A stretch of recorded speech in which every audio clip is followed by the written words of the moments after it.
Kamu jangan bilang nggak apa-apalah, yang namanya majelis ilmu mah sama aja. Saya hadir di sana, saya hadir di sini, saya ambil yang bagusnya. Dari mana kamu tahu yang mana yang bagus?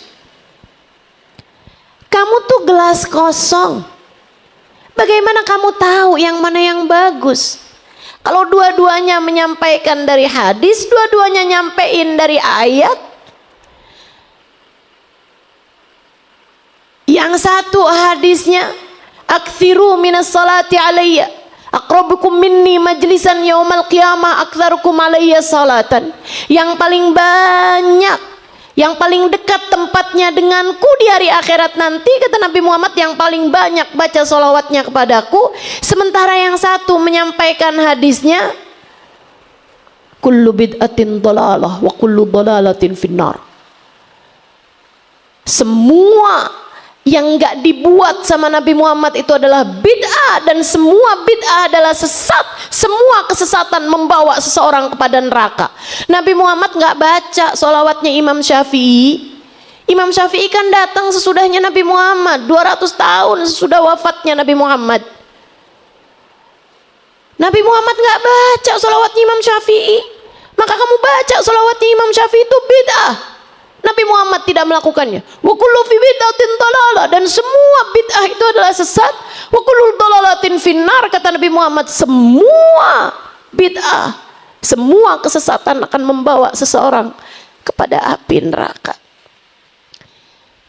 Jadi maksud dia orang baca sholawat masuk api neraka? Kamu nggak usah repot-repot mikir dalil ina itu segala macam, teman-teman. Kamu mikirnya pakai hati aja, mikirnya pakai hati aja. Kalau orang baca sholawat masuk neraka, yang masuk surga siapa? Saya tanya dah, yang masuk surga siapa? Ini saya sampaikan ini teman-teman saudaraku sekalian, karena memang ada orang-orang yang mikirnya sampai segitunya. Saya pernah nih membahas di sebuah majelis yang ternyata yang hadir orang-orang yang pikirannya sudah terkontaminasi dengan hal-hal semacam itu. Saya sampaikan sama mereka, Sayyidina Ali Zainal Abidin punya ibadah tiap malam sholat 1000 rakaat. Nih kan, kalau orang pikirannya jernih, wih hebat banget ya itu. Punya karomah, punya keramat, punya kemuliaan, dimuliakan Allah sampai setiap malam bisa sholat sunnah nyampe 1000 rakaat. Kita biar kata ngebut juga nggak nyampe bu segitu. Betul? Kamu kalau dengar ada walinya Allah, kekasih Allah, sholat tiap malam 1000 rakaat, apa pikiran kamu? Hamba tercinta di sisi Allah. Sampai Allah muliakan dengan mampu sholat 1000 rakaat. Bukan begitu? Bukan begitu? Nah ini pikiran yang jernih. Saya habis selesai majelis bu, ada yang bilang sama saya, Ustazah, sholat sampai 1000 rakaat apa enggak bid'ah Ustazah? Lah, bukannya Nabi Muhammad tuh kalau sholat cuma sampai 11 rakaat Ustazah. Orang kalau sholatnya banyak-banyak begitu Ustazah, apa enggak bid'ah? Wa kullu dhalalatin wa kullu bid'atin dhalalah. Kata Nabi kan semua bid'ah adalah sesat, dan semua kesesatan masuk ke dalam api neraka. Saya tanya balik sama dia, jadi maksud kamu orang yang banyak sholatnya di waktu malam bakalan masuk neraka? Bingung dia sama teorinya dia sendiri. Bu, kalau yang masuk neraka adalah orang yang banyak sholatnya di waktu malam, lantas yang masuk surga siapa? Yang sepanjang hari tiktokan? Enggak sih, mau tanya beneran serius ini. Yang segala-gala bid'ah, segala-gala syirik, segala-gala kafir. Nabi Muhammad setengah mati berusaha memasukkan orang kafir ke dalam Islam. Ini ada orang-orang sekarang yang katanya ilmunya tinggi, orang Islam dianggap kafir sama dia. bukan itu ulama yang dimaksudkan. Bukan mereka.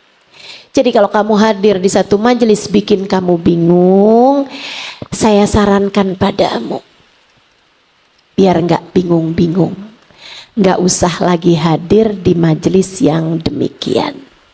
Jelas? Jelas? Kenapa begitu Ustazah? Karena ilmu itu cahaya. Cahaya nggak bakal bikin kamu bingung, nggak bakal bikin kamu nabrak-nabrak. Yang bikin kamu bingung, yang bikin kamu nabrak-nabrak, yang bikin kamu nggak tahu arah adalah kegelapan, bukanlah cahaya. Ilmu adalah cahaya. Saudariku sekalian yang saya muliakan, ilmu harus kamu pelajari. Pelajarin sampai bikin kamu ngerti caranya sholat, bikin kamu paham caranya ibadah, bikin kamu paham caranya ngatur hati, bikin kamu paham siapa yang semestinya dicintai. Nih saya kasih tahu, hati yang sudah dimasuki cahaya ilmu akan menjadi hati yang tahu siapa yang seharusnya dia cintai. Hati yang salah-salah mencintai berarti dia hati yang belum bercahaya. Saya mah ngerti banyak ilmu sih, tapi gimana ya, cinta itu begitu besar dalam hati saya. Siapa yang kamu cintai? Suami orang? Ustazah, jika rasa ini haram, kenapa ia begitu besar dalam hati saya? Bukankah cinta ini dari Allah juga Ustazah? Lah, nyalahin Allah. Kamu ngerjain dosa terus kamu nyalahin Allah. Kedurhakaan macam apa yang sudah kamu lakukan itu? Hati-hati. Hati yang bercahaya faham siapa yang semestinya dia cinta. Semoga ilmunya jadi cahaya buat hati kita, amin. Amin ya rabbal alamin. Sedikit sekalian, ini saya cerita sedikit mengenai ilmu ini ya. Ada orang mengidolakan Sayyidina Umar, ampe habis-habisan Sayyidina Umar. Di mana aja Sayyidina Umar ada, dia pasti tuh di soft terdepan. Dia setiap kali ngelihat Sayyidina Umar,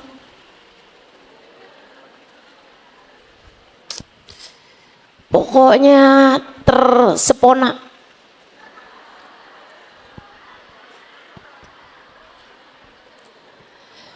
Dia kalau lihat Sayyidina Umar tuh kayak yang udah deh. Besok-besoknya juga begitu. Setiap kali dia diam sendiri kebayang Sayyidina Umar. Mau tidur kebayang Sayyidina Umar. Bangun tidur kebayang Sayyidina Umar. Satu waktu Sayyidina Umar ngelihat dia ini. Pemuda. Sayyidina Umar panggil, sini. Bawa masuk ke rumah Sayyidina Umar. Diapain? Diajarin.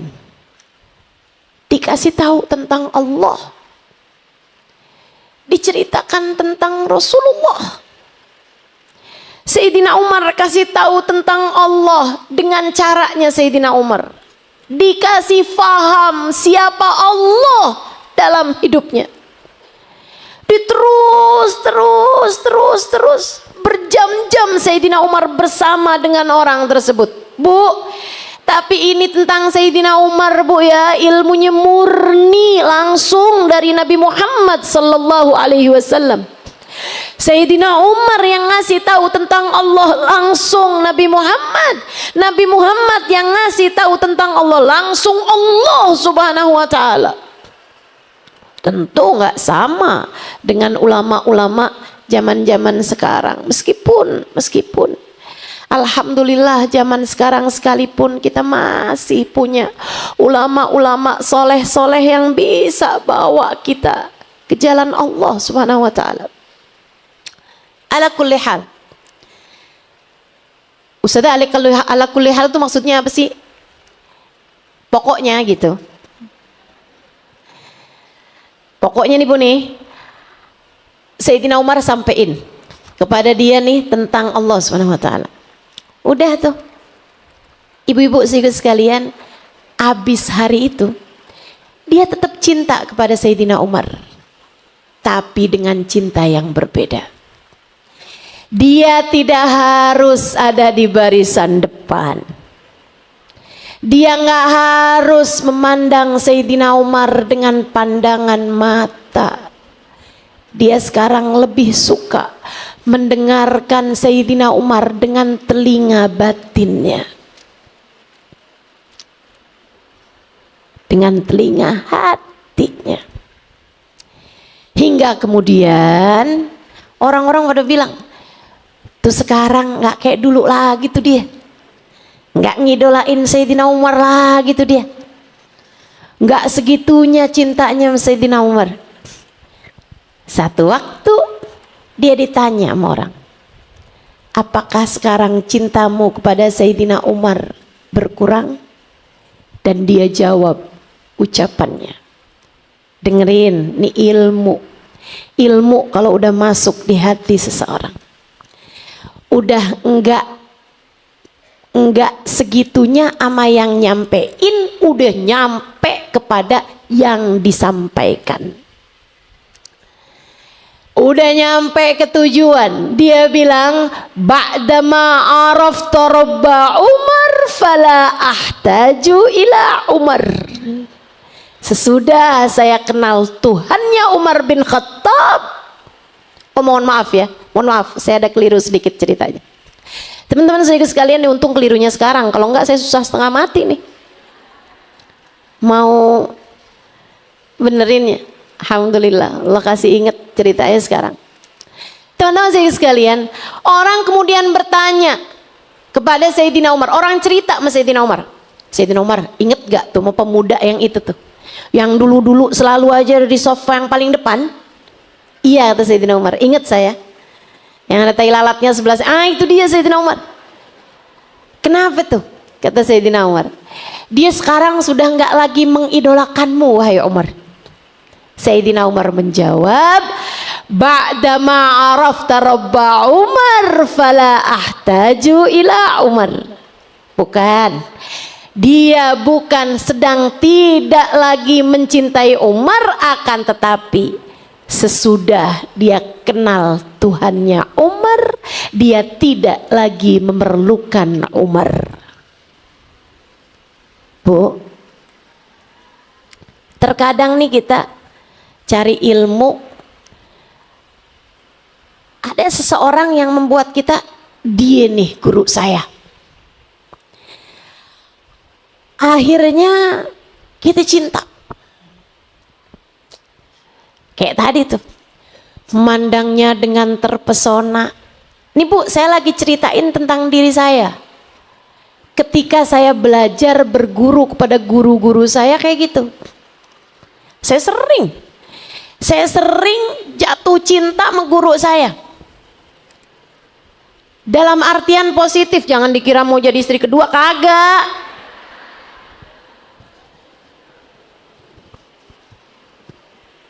Enggak. Tapi saya sampai cinta banget gitu. Kayak yang ya Allah, ini orang hadiah banget dalam hidup saya ya Allah. Darinya saya mengenalmu ya Allah. Ibu-ibu saya sekalian, sampai kemudian waktu berjalan. Ketika pada akhirnya saya tahu nih yang mana tujuan, yang mana jalan. Saya cinta guru saya, tetap saya cinta.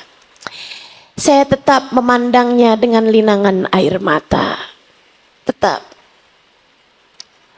Saya tetap menganggap beliau adalah cahaya dalam hidup saya.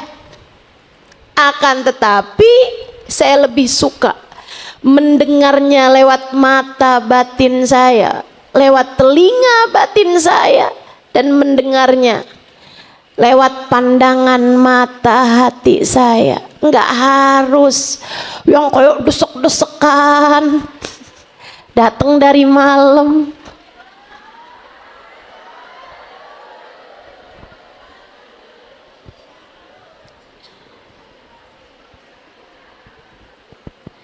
Apalagi pakai ninggalin keluarga. Suaminya seminggu nggak dikasih makan apa-apa.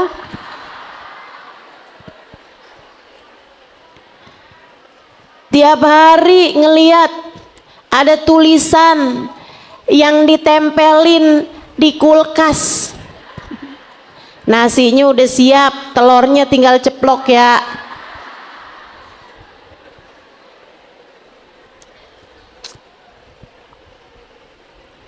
Jangan gitulah. Enggak gitu, enggak gitu. Alhamdulillah kita sekarang berada di zaman seperti yang tadi saya sampaikan. Begitu mudah menuntut ilmu, gitu ya. Kita belajar dari para ulama-ulama. Kalau kita bilang, wah nih benar-benar bisa nyampein kita kepada Allah Subhanahu wa Ta'ala. Kalau gitu, mulailah berjalan.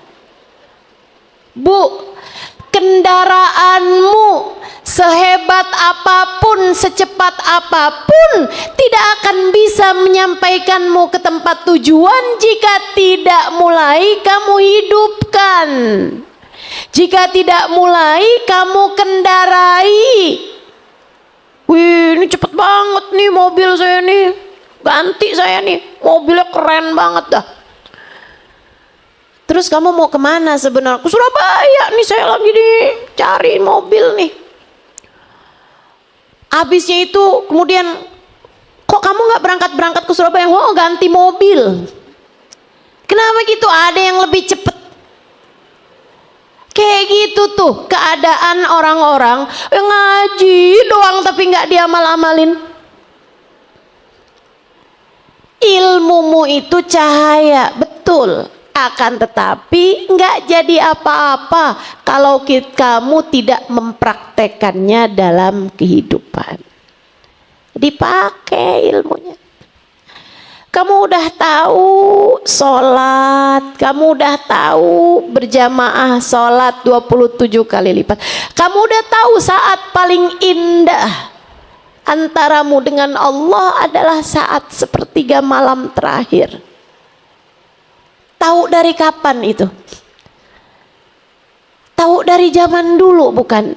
Tapi siapa di antara kita yang sesudah mendengar hal itu kemudian sungguh-sungguh bangun di waktu malam mengerjakan beberapa rakaat sholat sunnahnya, tengadah tangannya, ya Allah terimalah aku. Ilmu betul. Tapi yang kedua, wa amilus solihat, kerjakan amal soleh. Kamu pengen jadi perempuan berkelas, kamu pengen jadi perempuan yang memiliki nilai, maka sesudah kamu pelajari ilmunya, amalkanlah. Nggak ada bu, nih saya kasih tahu, nggak ada ceritanya orang sampai di ilmu yang membuat dia nggak perlu ibadah. Saya kasih tahu aja nih, ya, nggak ada ceritanya ada orang nih, kok dia nggak sholat, dia mah udah nggak wajib lagi sholat. Nggak ada ceritanya tuh. Saya kasih tahu orang yang nggak wajib sholat, itu cuma 2 orang bu. Satu, orang yang mati Begitu kamu mati nih, kamu udah nggak wajib sholat lagi. Itu satu. Sama yang kedua, orang yang gila. Jadi selagi kamu masih hidup dan kamu nggak gila, maka jangan tinggal sholatmu. Jalanmu menuju Allah Subhanahu wa taala. Pengen jadi perempuan berkelas, jangan tinggal ibadah. Jangan tinggal kewajibanmu kepada Allah. Sholatmu benahi, Bu. Sholatmu benahi. Gak ada ceritanya orang, dia udah jadi wali, ini udah sampai sama Allah, jadi dia gak perlu sholat subuh. Dia udah sholat subuh di Mekah.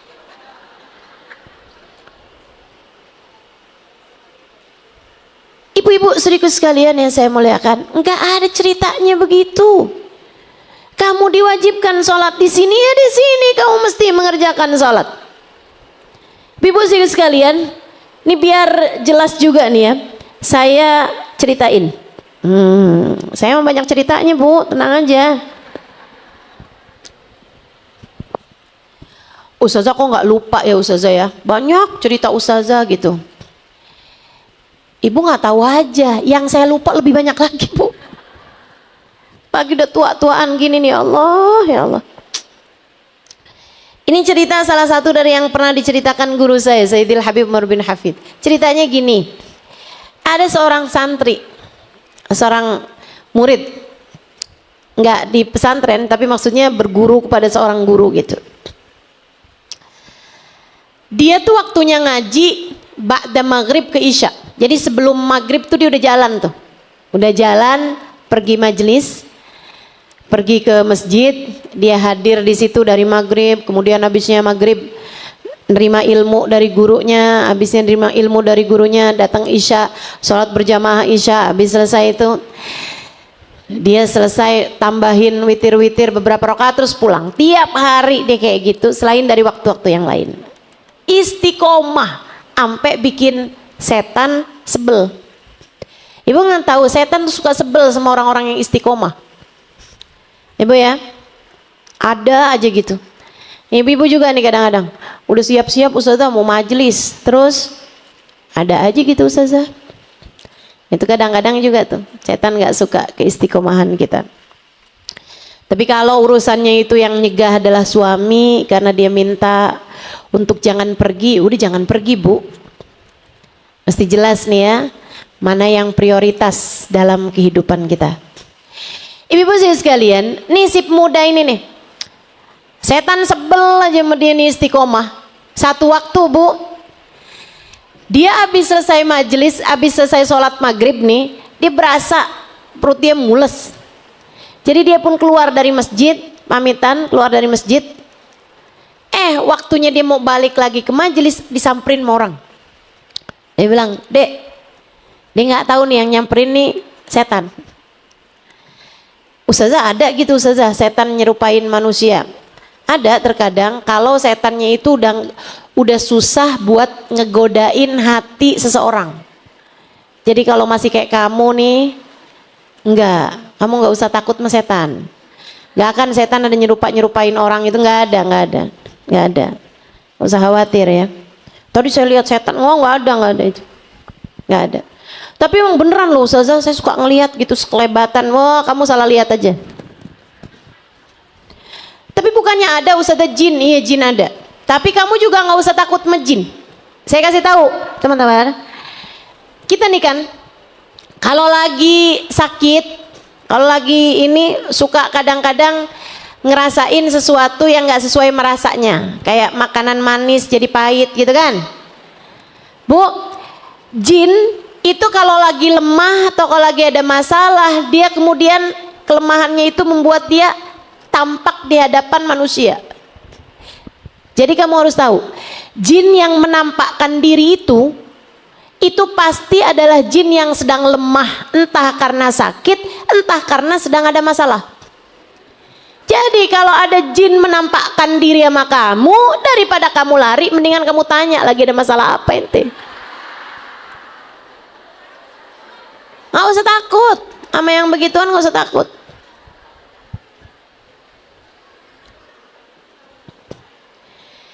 Nih ibu-ibu sekalian, jadi nih dia disamperin sama orang, dia bilang, "Dek, ada yang biasa ngaji di sana itu kan sama Syekh ini." "Oh iya betul.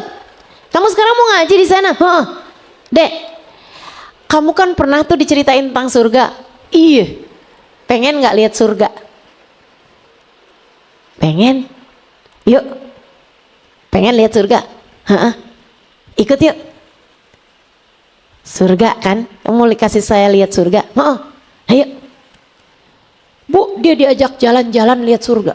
Beneran lihat surga. Wah, ada sungai-sungai, ada bidadari cakep-cakep, ada pemandangan-pemandangan indah, ada gedung-gedung yang indah-indah, istana mewah-mewah, megah-megah.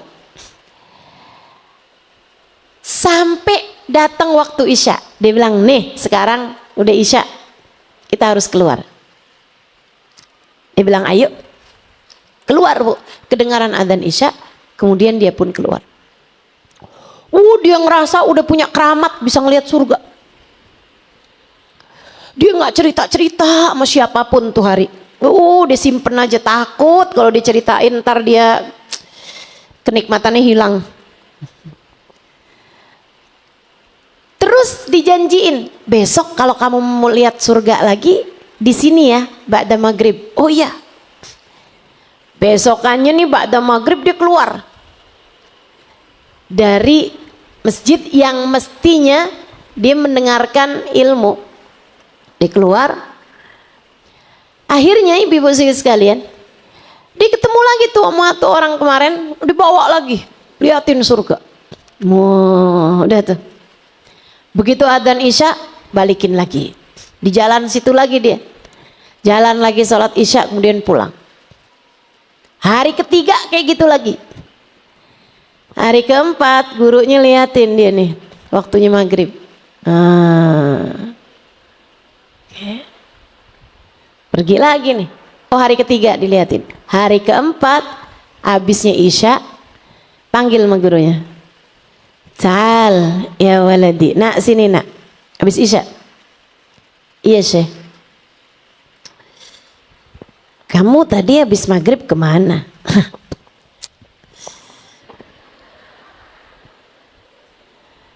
"Kemana kamu tadi jalan habis maghrib?"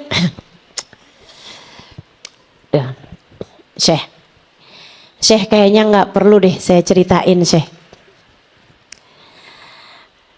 Muridmu ini udah sampai Syekh. Udah nyampe nih. Udah punya keramat bisa lihat surga, gimana gak nyampe? Kata sayanya, gimana coba ceritain sama saya.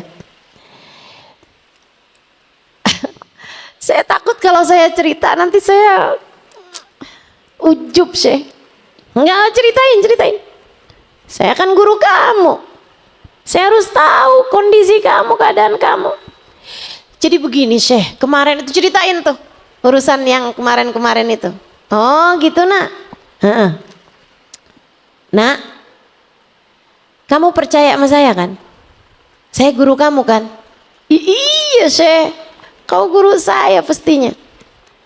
"Nak, kamu percayaan sama orang itu atau sama Nabi Muhammad?" "Iya sama Nabi Muhammad lah Syekh." "Sama Nabi Muhammad." "Nak, Nabi Muhammad bilang, idza marartum biryadil jannah farta'u." Kalau kamu ngelewatin kebun surga, hadirlah. Ditanya sama Nabi, "Apa kebun surga wahai Rasul?"